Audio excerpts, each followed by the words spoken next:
Hello and welcome back to the channel.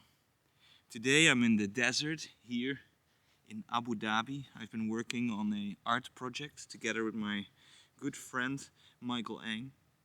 We've been building some rovers that autonomously ride through the desert and send signals to our headquarters, where we had a patch running that autonomously makes the music for us. It was part of the Desert Art program of the New York University in Abu Dhabi, and this also included making a bunch of field recordings. Traveling around the Middle East the past weeks, I have learned a lot about my own process making recordings, and I thought in this video I will give you some pointers and some ideas on how to make your recordings better. Rule number one, and I think this is the most important one of them all, is wear headphones when recording. Make sure you can always hear what's going on around you, not just with your ears, but through your microphones. This way you can adjust your recording properly and make sure, that you actually know what's going on.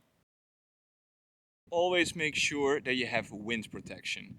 Nothing is more annoying than making the perfect recording just to find out in your studio that it's just spoiled by a bunch of wind. I'm using these really fluffy ones. Every one of these hairs will catch the wind before it hits your microphone. I think this is essential for when you want to go out and make recordings. Before going out to record, make sure that your setup is tuned in. Make sure you have all the right cables. Don't get cables that are too long or, can create any extra sounds to your setup. Highly important. Another important thing is self-noise. Not just the noise that comes from your recorder, but also the noise that comes from yourself. The clothing you're wearing, the shoes you're wearing. Like, for instance, I have my Portuguese boots on at the moment. They have these buckles on them, and they just make a sound if I don't buckle them up fully. Very annoying to walk around on a market and just to hear these buckles buckle away all the time. Make sure that you're aware of it. Make sure that you hear it, and that's also another reason why the headphones are so important. Be aware of your surroundings and be aware of which sounds you actually introduce to your recordings. I live by very few rules, but the most important one is always be recording. The more material you have, the more you can do with it, the more you can edit it down afterwards, and the more things you can capture. It sounds simple, but the amount of times that I switched off my recording before I had all the sounds. And just for a sound to pop up that I actually wanted to capture. So it's always better to have more than less. I really like to make handheld recordings. I like to walk around and zoom in on certain sounds. So I made up this little setup here. 2 Cortiça mics and a Tascam recorder. It's super handy, it's super lightweight, and it allows me to zoom around when I'm walking around and find nice sounds around me, especially in combination with the headphones. Besides having noise from your own clothing or your shoes or, any type of gear that's not strapped down properly, you will also come across people that see you record with one of these funky setups, especially in places where they're not used to it. And they come down and ask you questions. Hey, what's that? What are you using this for? So stealth, I think personally, is also a very important thing in field recording. Some people just have their recorder in their back pocket and they're using, 2 earplugs, binaural earplugs, to record the setup. Everybody will think you're listening to music, but you're actually recording them. This setup proved to be very good sounding, but maybe not as stealth. Many times when I was at a market or walking on the street, I would have people come to me and ask, hey, what's that thing? What are you doing?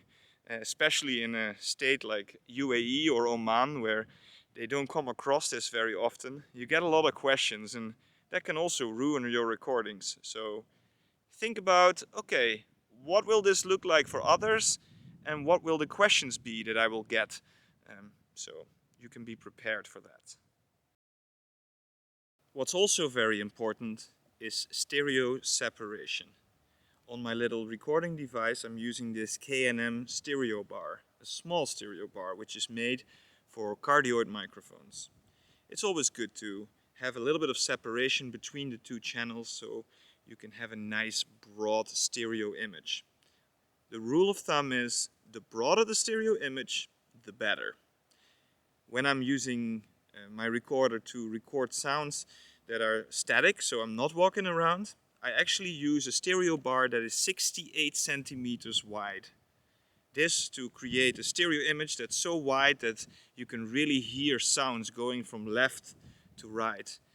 A more broad stereo image makes the sounds more interesting, especially when you listen to it on headphones, and more usable in my music at least. There is no perfect setup. You can record with an iPhone and get perfect results, but if you don't know how to handle it, it will sound shitty. So try to set everything up before you go out, test it properly, and make sure that it fits the purpose of the recordings that you want to achieve. I get often asked, what is the best recorder to buy? And my answer usually is the one that's easiest to handle.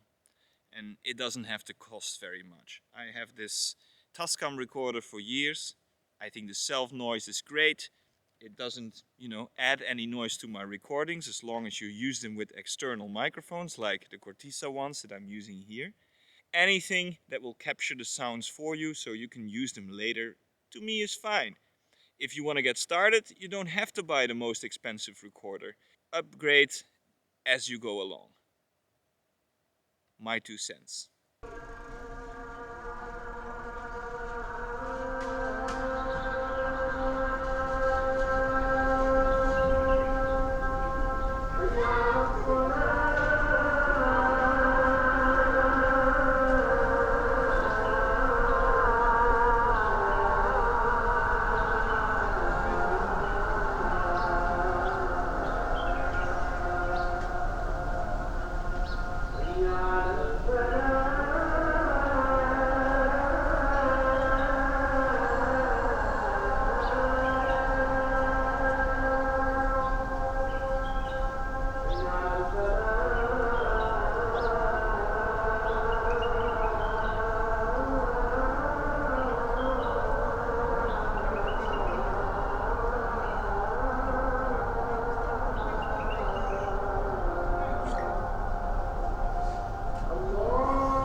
Thanks a lot for watching. If you have any questions or comments, please drop them below. And until then, always be recording. Ciao.